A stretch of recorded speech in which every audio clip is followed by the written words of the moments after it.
Drop what you're holding for a second. If you've got a backyard bed, a raised box, a couple of containers by the back door, or just one pot on a sunny step, this is going to matter more than another trip to the nursery this year. It's July, and right now most people growing their own food are making a costly mistake without realizing it. They've convinced themselves the season is winding down, the tomatoes are staked, the squash is climbing, the early beans are already picked, and somewhere in their head, they've filed away next planting for sometime next spring, so the beds sit half empty. Prime growing days are slipping by unused, one after another. Here's what those gardeners are missing, and it's the difference between a garden that limps along and one that keeps feeding you into the fall. Soil in July is hotter than it will be at any other point this year. A seed that needed 2 slow weeks to break ground back in April can crack open in 4 or 5 days right now. The days are long, the dirt is cooking, and there are 15 crops sitting in seed packets and nursery trays this minute, just waiting to go in. Some will be on your plate in 3 weeks flat. One of them, the last one on this list, has a real deadline attached. Miss it by even 2 weeks, and it simply won't have time to finish. Get it in now, though, this week, and it'll be on your table at Thanksgiving, while everyone else digs through the freezer. 15 crops. 15 reasons your garden isn't finished yet. Let's run through them. 1. Cucumbers. Here's something most growers run into and never think to fix. By the middle of July, the cucumber vines planted back in May are spent. Powdery mildew has taken the leaves, the vines look ragged, and production has basically stopped. Most people just let it go. The better move: start a fresh round right now. In July's warm soil, cucumber seeds sprout in 4 to 6 days, quicker than anything you'd get in spring. A plant started now peaks in September. Once the worst of August's heat has broken, disease pressure has dropped, and the fruit actually tastes crisper than anything grown in peak summer.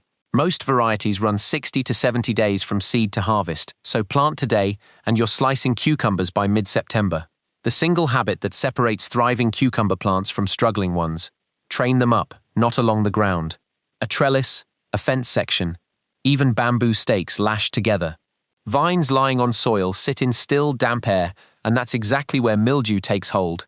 Get them vertical, and air moves freely around every leaf. The disease can't establish itself, and the fruit hangs out in the open, where it's easy to spot before it turns bitter. 2. Zucchini. The squash vine borer is the reason so many home gardeners quietly give up on zucchini. The moth lays its eggs near the base of the stem in late spring through early June. The larvae tunnel inside, and the plant collapses seemingly overnight. It looks like disease, which is why most people never figure out the real cause. Here's the trick. In most northern and Midwest zones, 5, 6, 7, the moth finishes its main egg-laying cycle by late June or early July. A zucchini planted now misses that window entirely. By the time the plant is big enough to be a target, the moth has already moved on.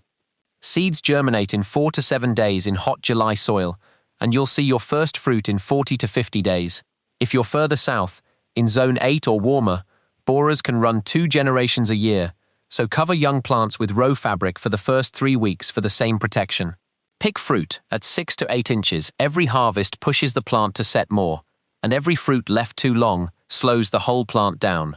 One well-managed July planting keeps producing into late September. 3. Bush beans. Most people plant beans once in spring, pick through June, watch them slow down, and assume that's just how beans behave. It isn't. That's how one planting of beans behaves. Beans sown in July germinate in 8 to 10 days in warm soil, faster than any spring sowing, and reach harvest in 50 to 55 days.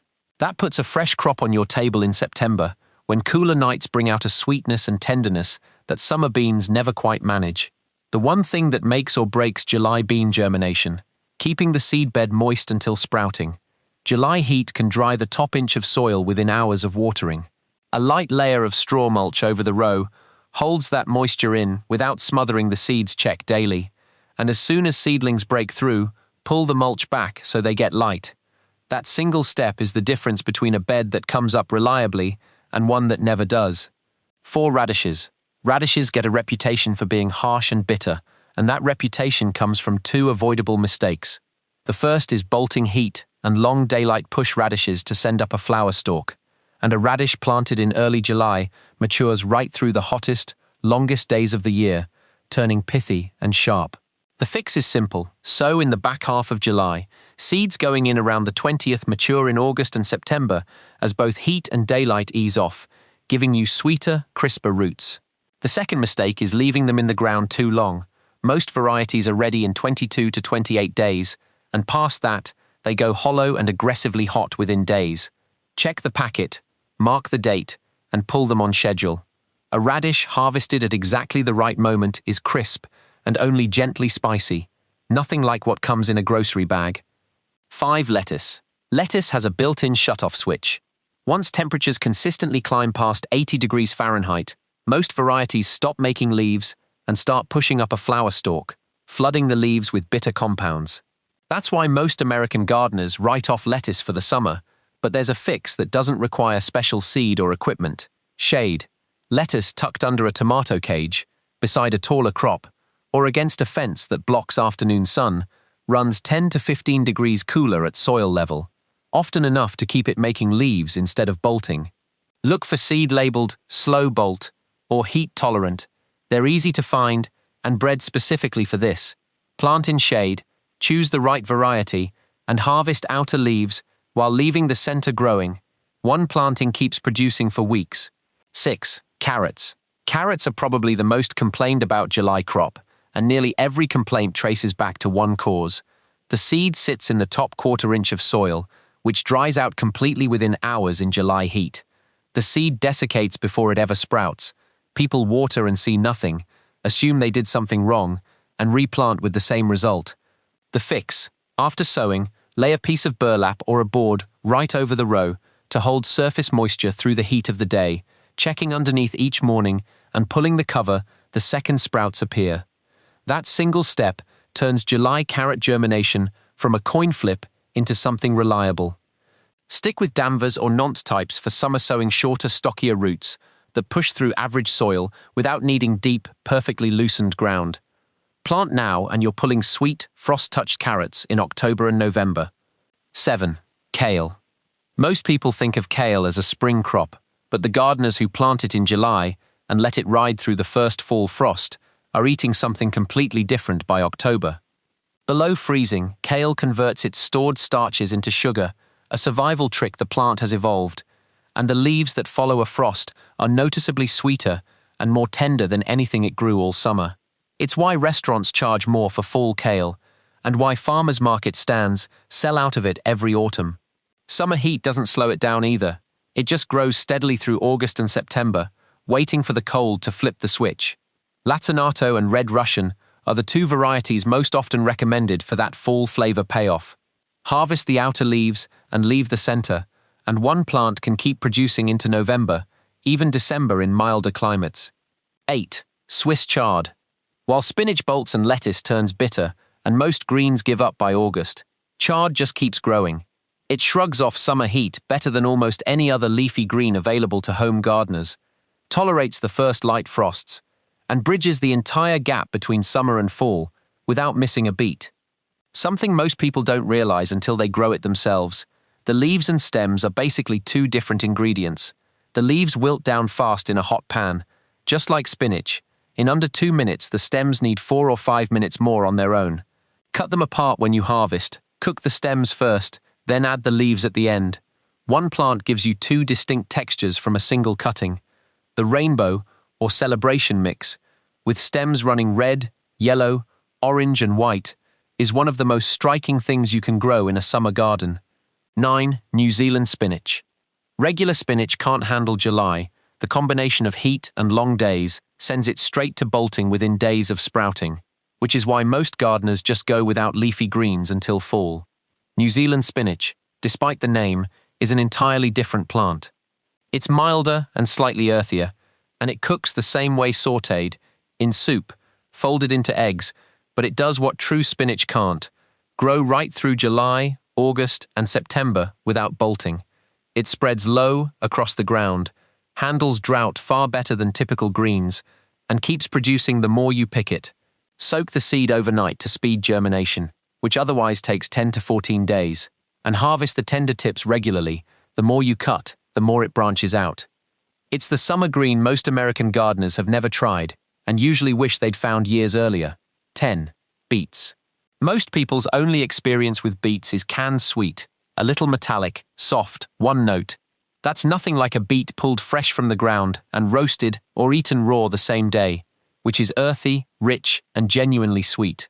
Beets planted in July take 55 to 70 days, maturing in late September and October, once cooler weather has naturally sweetened the roots. Watch the shoulder of the root at the soil line pull when it's 2 to 3 inches across, because past that point, the texture turns woody and the sweetness fades. Chioggia, the Italian variety with pink and white rings inside, is one of the most photogenic things you can grow. Plant it now. 11. Arugula. The bagged arugula at the store is older than it looks.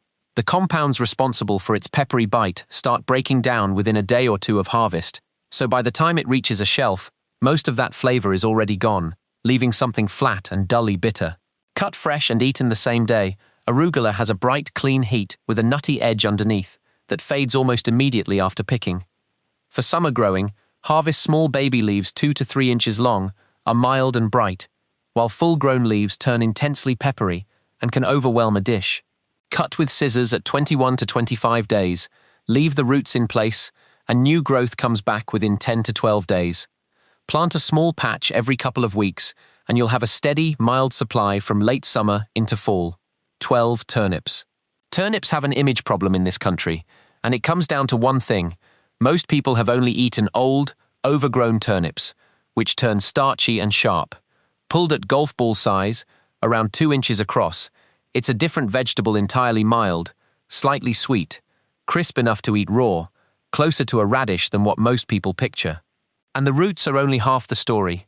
The greens are edible from about day 30, 2 to 3 weeks before the roots are ready, and cooked just like mustard greens, peppery, tender, nutritious. One packet gets you greens in a month, and roots in 6 to 7 weeks. Hakare, the Japanese salad turnip, is the variety that's converted more skeptics than anything else, smooth, white, and genuinely good raw. Plant now for greens and roots, running through September and October. 13. Collard greens. Collards are about as tough as leafy vegetables get, hardier than kale, tougher than chard, and more cold-tolerant than nearly anything else in a summer garden. In Zone 7 and warmer most of the South, the Mid-Atlantic, the Pacific Coast, parts of the Midwest, collards planted in July keep producing straight through fall and into early winter, and the first frost doesn't end them, it improves them, through that same starch-to-sugar shift that sweetens kale, just more pronounced. Even in Zones 5 and 6, you'll get 2 or 3 months of excellent harvest before a hard November freeze finally shuts things down. Give plants 18 inches of space since they get large. Harvest the lower outer leaves first, and the plant keeps pushing new growth from the center for months. 14. Scallions. Most growing advice centers on crops that take months to pay off. Scallions are the exception. Push seed into warm July soil, and you'll see sprouts in 7 to 10 days, with a harvest-ready crop in about 60 days, some baby scallions even sooner. They barely need space. A 6-inch strip along a bed edge can supply a kitchen for months. The trick most people miss: don't pull the whole plant. Snip the green tops about an inch above the soil and leave the base in place. New growth comes back in 10 to 14 days, giving you 2 or sometimes 3 cuttings from a single planting before cooler weather finally finishes them off. 15. Brussels sprouts. This is the one the whole list has been building to. Brussels sprouts need 80 to 100 days to mature. Plant in July and you're harvesting in October and November. Wait until August and most of the country won't finish before frost. Wait until September, and the window's gone almost everywhere. July isn't a suggestion here, it's a hard cutoff. In Zones 3 through 6, the upper Midwest, New England, the mountain states start seed indoors now and move seedlings out in 2 to 3 weeks. The heat won't bother the transplants, as long as you keep them watered while they establish. In Zone 7 and warmer, direct sowing works fine.